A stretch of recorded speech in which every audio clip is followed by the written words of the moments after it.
What's up, YouTube? You checking out the Frequent Flyer, and this is my quick review of the JXD UFO drone. This is the quad here. You can see it's quite unique. It has the three-bladed props on it, and this thing looks awesome. It has very nice LEDs. The LEDs glow in the rings there. It looks pretty awesome. It's my favorite colors, red and white. This thing is just an awesome looking aircraft.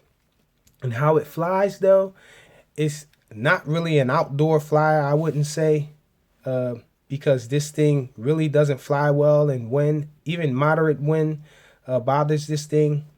I think it's probably due to the three-bladed props, because these three-bladed props are on their direct drive. They're actually right on top of the motors.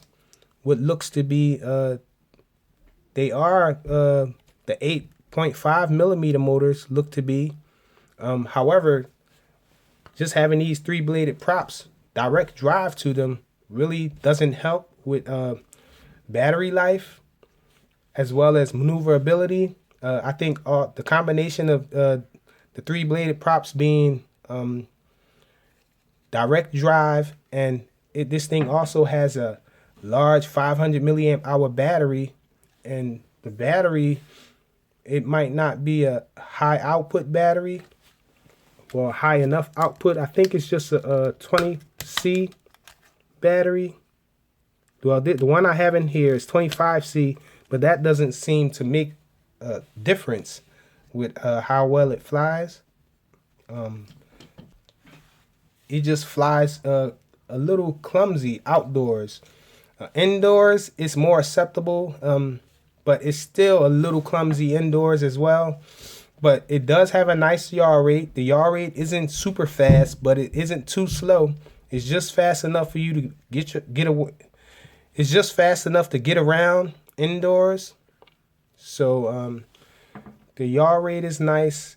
The power is what it is. It's the power because of these three-bladed props. It's not a lot of power with this aircraft, and the weight, it's really not enough power to hold the weight of it because it's pretty hefty with these, all of this plastic from the body. The canopy is kind of big. I haven't really weighed it, but I imagine that's what it is with these three-bladed props and this large 500 milliamp hour battery and it being direct drive. So actually, let me see. I have a weight right here. Let me see how much this thing actually weighs. Real quick. See. Let me switch the mode. Put it on grams. Zero it out. And let's see how much this thing weighs with. Okay, this weighs 60 grams. Yeah, 60 grams this thing weighs.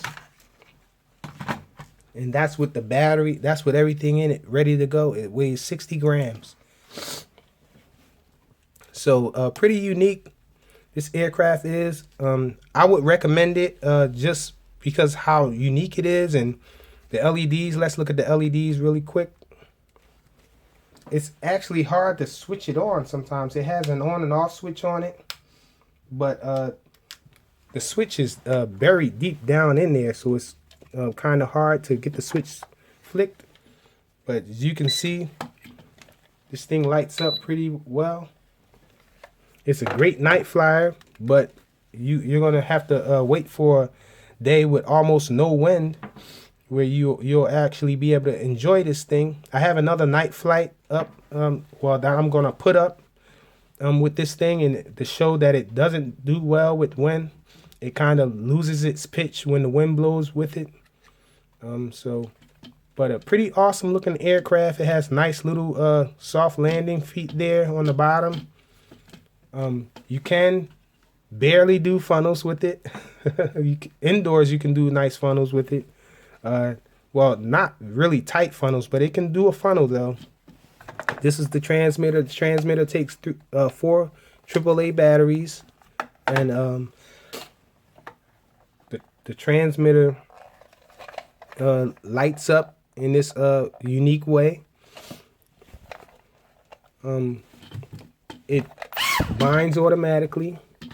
So once you turn it on and then you turn the transmitter on, it automatically binds.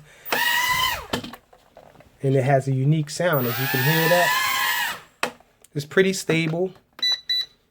It has 3 rates there, and it does flip, but it doesn't recover well from flips. You have to actually give it a lot of throttle before the flip because of the heavy weight of it. Let's listen to the sound of it again. So this thing has a really unique sound. I like the sound of it. Other than that, it just has a cool design, great night lighting. However, you're not going to be able to really fly it outdoors too much if you live in a windy area. So pretty nice aircraft though. Pretty much a novelty for me. I don't know if I'm going to chop shop it because it looks so awesome. And I don't know. I might chop shop it. But well, the thing is, with this aircraft, it has 3-bladed props on it, and with these rings around it, it makes it almost impossible to fit normal props in there. My guess is that you're going to have to cut some normal props if you're going to fit them in there. But I think it might be too much trouble. I might try to clip maybe some CG022 props and see if they help this thing fly any better or help it with the battery life. Oh yeah, the battery life with this 500 milliamp hour battery, you still only get like 5 to 6 minutes of flight with it, and I'm guessing that's because of the weight and the combination of the weight and these 3-bladed props being direct drive. Because in my experience, quads these micros usually take a hit in battery life when you install these 3-bladed props on it. So I guess they didn't. I guess this thing was just made for the cool factor. They went for the cool factor with it. They didn't really think about the dynamics of it or how well it's going to making it fly really well. They just went for the cool factor, I guess. So that's it. The JXD UFO drone. Thanks for watching.